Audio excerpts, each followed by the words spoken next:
टिया हांफते हुए बोली, good morning. Orion अपनी स्मार्ट वॉच देखकर बोला, यंग मैडम, आप पूरे आधे घंटे लेट है, इसलिए आज आप ग्राउंड के 10 राउंड लगाएंगी। ये सुनकर आदित्य और टिया दोनों के होश उड़ गई। आदित्य बोला, इसका मतलब मुझे भी लगाने पड़ेंगे, मैं भी तो 15 मिनट लेट था। ओरियन बोला, चलो फिर। वो दोनों क्या करते, वो दोनों दौड़ने लगे। उन दोनों का मन ओरियन को पकड़कर पीटने का कर रहा था। आदित्य मन में बोला, भाई मैं आपसे बात नहीं करूंगा, आप बहुत बुरे हो। ऐसा कौन करता है? 10 राउंड ऐसी पनिशमेंट? बच्चे तुम्हें तो मैं फुर्सत में देखूंगा। टिया मन में बोली, आप बहुत बुरे हो सर, ये तो सरासर नाइंसाफी है। टिया अंदर ही अंदर रो रही थी। 10 राउंड लगाते लगाते ओरियन के पास पहुंचने तक दोनों उसके पैरों में गिर पड़े। दोनों की हालत बहुत खराब थी। आदित्य ओरियन के पैर पकड़कर बोला, प्लीज अगली बार ऐसा मत करना, दूसरी सजा दे देना, पर ऐसे 10 से 20 राउंड लगाने के लिए मत बोलना। क्या तुम्हें हम दो फूल जैसे बच्चों पर तरस नहीं आता? तुम नरक से आए हुए राक्षस हो। दोनों को ओरियन खून चूसने वाला राक्षस लग रहा था। दोनों आज ओरियन से बहुत नाराज थे और एक दूसरे को इशारों इशारों में उसे मजा चखाने की प्लानिंग कर रहे थे। ओरियन ने दोनों को पानी और टॉवेल दिया। दोनों ने बड़ी मुश्किल से पानी पिया और टॉवेल से पसीना पोंछने लगे। फिर वो लोग बाकी की एक्सरसाइज करने जिम में चले गए। ब्रेकफास्ट टाइम से 1 घंटे पहले टिया और आदित्य ने प्लान बना लिया था। टिया डरते हुए बोली, वो हमें कोई पनिशमेंट तो नहीं देंगे ना? तो आदित्य बोला, भाभी रिलैक्स, आप इतना क्यों डर रही हो? उसके ऊपर ठंडा पानी ही तो डालना है। डोंट वरी, मैं हूँ ना, कोई कुछ नहीं कहेगा। अगर पकड़े भी जाते हैं तो बोल देना गलती से हो गया, तब तक मैं भी अच्छा सा बहाना ढूंढ लूंगा। डोंट वरी, कुछ नहीं होगा। टिया बोली, मैं उनकी नहीं सर की बात कर रही हूँ, वो हम दोनों को मार डालेंगे। तो आदित्य अपने सिर को खुजलाते हुए बोला, ये तो मैंने सोचा ही नहीं। पर डोंट वरी, भाई मुझसे बहुत प्यार करते हैं, वो ऐसा कुछ नहीं करेंगे। मैं उनको कई बार बेवकूफ बना चुका हूँ। डोंट वरी, आप पैलेस के फर्स्ट फ्लोर पर बालकनी में बर्फीला पानी लेकर रेडी रहना। मैं किसी बहाने उस सिल्वर बालों वाले खून चूसने वाले राक्षस को बाहर लेकर आऊंगा। फिर आप उसके ऊपर पानी डाल देना। जब ठंडा पानी दिमाग पर पड़ेगा ना, तब उसे समझ में आएगा और हमें मजा आएगा। और हाई फाई करने के लिए हाथ ऊपर उठाया। टिया मन में बोली, अगर सजा आई तो? और हाथ ऊपर किया तो आदित्य ने उसे हाई फाई दिया और बोला, मिशन सिल्वर कलर बालों वाले राक्षस को मजा चखाने का। चलिए। फिर दोनों अंदर गए। आदित्य ने एक बकेट में पानी डाला और उसमें बहुत सारे आइस क्यूब डाले और टिया को दिया। टिया वो बकेट लेकर ऊपर चली गई। वो बालकनी में खड़ी हो गई। आदित्य ओरियन को बहाना बनाकर बाहर ले आया और बालकनी के नीचे रुक कर बोला, मैं क्या कह रहा था? ओरियन बोला, तुम कुछ नहीं कह रहे थे। पता नहीं तुम मुझे पकड़कर क्यों लाए हो?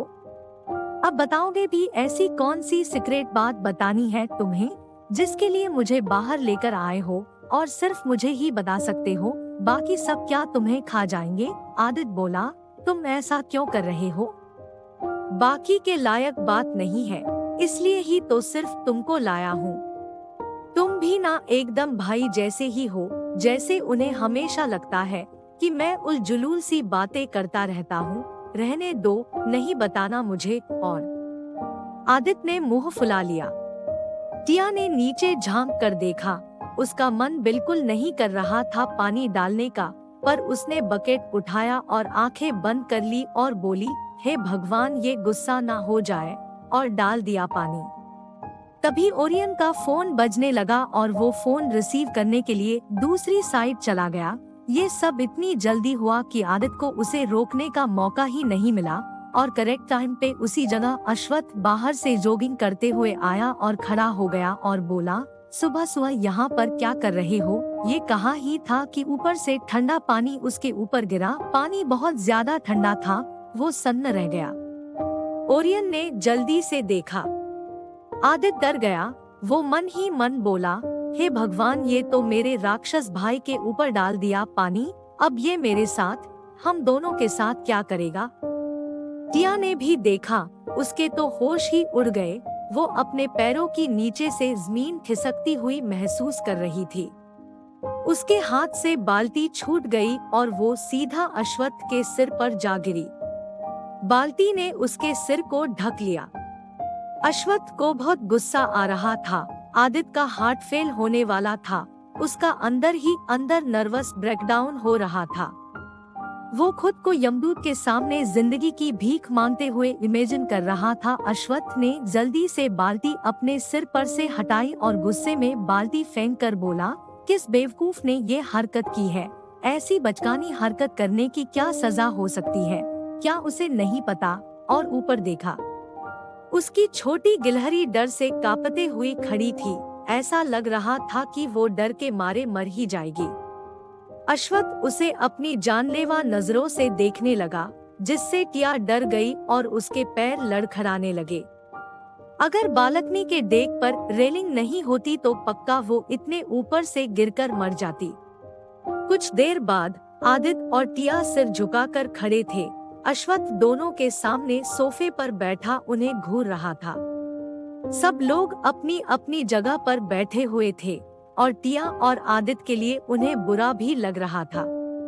अश्वत्थ बोला, तो तुम दो नमूने ओरियन के ऊपर पानी डालना चाहते थे? उसने ऐसा क्या किया था जो तुम ऐसा करना चाहते थे? दोनों ने कुछ नहीं कहा, क्योंकि उन्हें पता था अश्वत्थ आज उन दोनों की जान लेकर ही छोड़ेगा। ओरियन हिम्मत करते हुए बोला, बॉस जाने दीजिए ना, बस मजाक ही तो कर रहे थे और पानी ही तो डालना चाहते थे। अश्वत्थ ने उसे घूर कर देखा तो ओरियन चुप हो गया और उसने अपना सिर झुका लिया। अश्वत्थ बोला, मुझे इस बात से फर्क नहीं पड़ता कि यह मजाक था। पनिशमेंट तो इन्हें मिलकर रहेगी और पनिशमेंट ये है कि आज ये दोनों दिन भर और रात भर भूखे रहेंगे।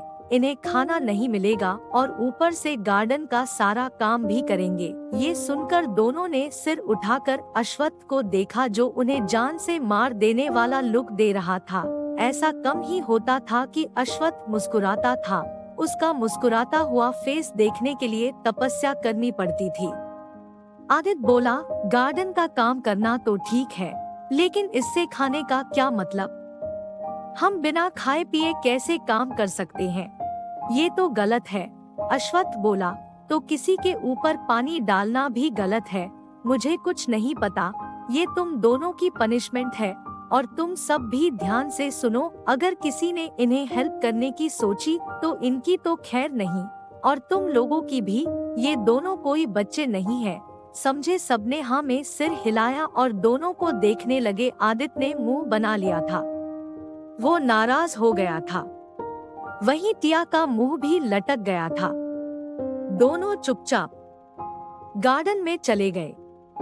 गार्डन का सारा काम उन्हें करना था।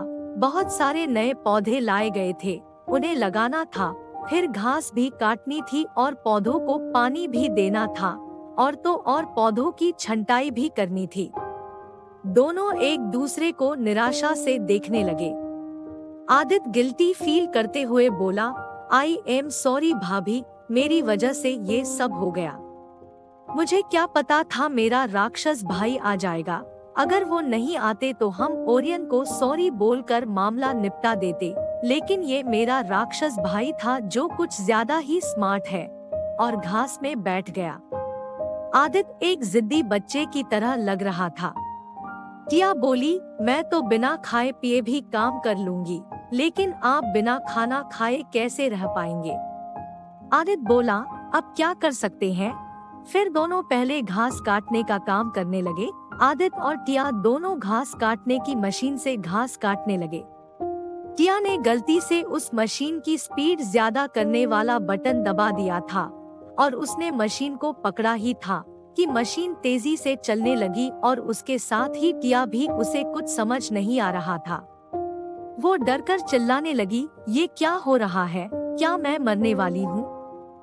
मैं इतनी जल्दी मरना नहीं चाहती, प्लीज कोई बचाओ। टिया की आवाज सुन के जब आदित्य ने वो नजारा देखा तो उसके होश ही उड़ गए। वो घबराया और बोला, भाभी, और अपनी मशीन बंद करके टिया के पीछे भागा। उस गार्डन में एक तालाब भी था। मशीन को कंट्रोल करना टिया को नहीं आता था। टिया आदित्य से बहुत आगे थी।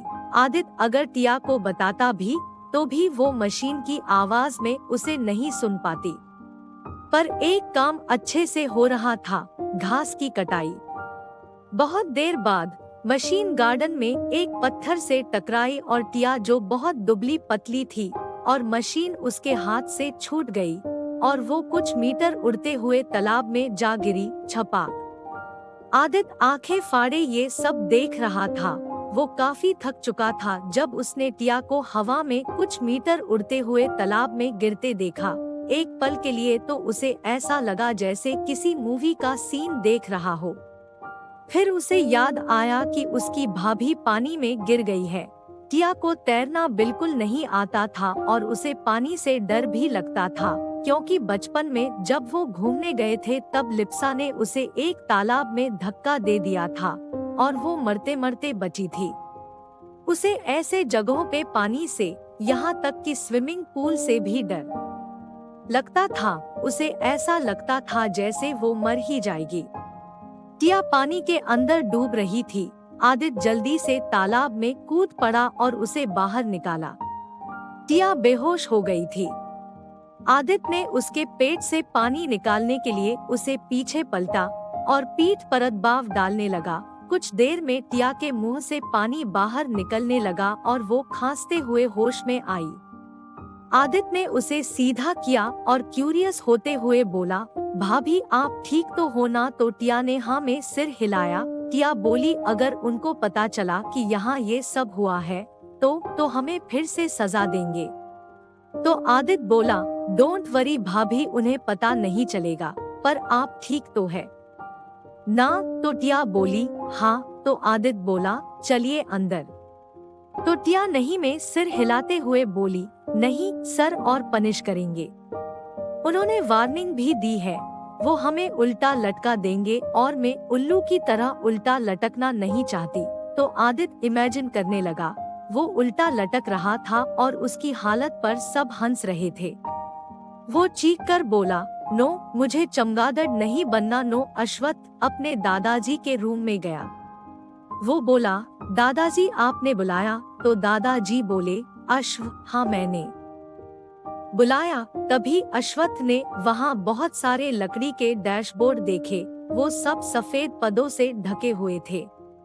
अश्वत्थ बोला, दादाजी, ये सब क्या है? तो दादाजी हंसते हुए बोले, अरे बेटा, इसी काम के लिए बुलाया है। तुम्हारी बीवी ने पेंटिंग बनाई है। मुझे तो विश्वास नहीं होता, वो इतनी टैलेंटेड आर्टिस्ट है। मैंने इसलिए बुलाया है ताकि तुम ये सारी पेंटिंग्स अपनी पसंद से फ्रेम करवा लो। मैं सब पेंटिंग्स को अपने कमरे में लगवाना चाहता हूँ। अश्वत्थ बोला, पर उसने कब बनाई? तो दादाजी बोले, जब तुम नहीं थे तो उसने ये किया। मैं ऐसे ही प्रैक्टिस कर रहा था। मुझे देखकर उसने भी अपनी इच्छा जाहिर की। मैं तो हैरान था कि वो पेंटिंग्स बिल्कुल तुम्हारी माँ की फ्रेंड उज्जवल की तरह बनाती है। तो अश्वत्थ मन में बोला, आखिर माँ का टैलेंट बेटी में भी है। चलो देखते हैं छोटी गिलहरी ने क्या क्या बनाया है। और वो सारे पर्दे हटाकर देखने लगा। उसमें सबकी तस्वीरें थी। टिया ने दादाजी की तस्वीर बनाई थी। तस्वीर को देखकर लगता था जैसे वो अभी जी उठेंगे। वो एकदम असली लग रहे थे। अश्वत्थ खुद हैरान था। एक एक करके पर्दे उठाकर देखने लगा। उसमें उसके सारे फ्रेंड, उसके भाई, सबके पोर्ट्रेट्स थे। यहाँ तक कि उसने सर्वेटस की भी पेंटिंग्स बनाई थी। उसने सारी पेंटिंग्स देख ली। उसे अपनी एक भी पेंटिंग नहीं मिली। वो एक बार फिर देखने लगा ना और मन में बोला, सबकी पेंटिंग सनाई है, बस मेरी ही नहीं बनाई। तुम्हें तो बाद में देख लूंगा छोटी गिलहरी। दादाजी बोले, तुम भी हैरान हो गए ना? तो अश्वत्थ ने हाँ में सिर हिलाया। हेलो दोस्तों, अगर आप नए हो तो हमारे चैनल को सब्सक्राइब जरूर कर ले और बेल आइकन को जरूर दबा दे ताकि नए वीडियो आप तक पहुंच सके। धन्यवाद।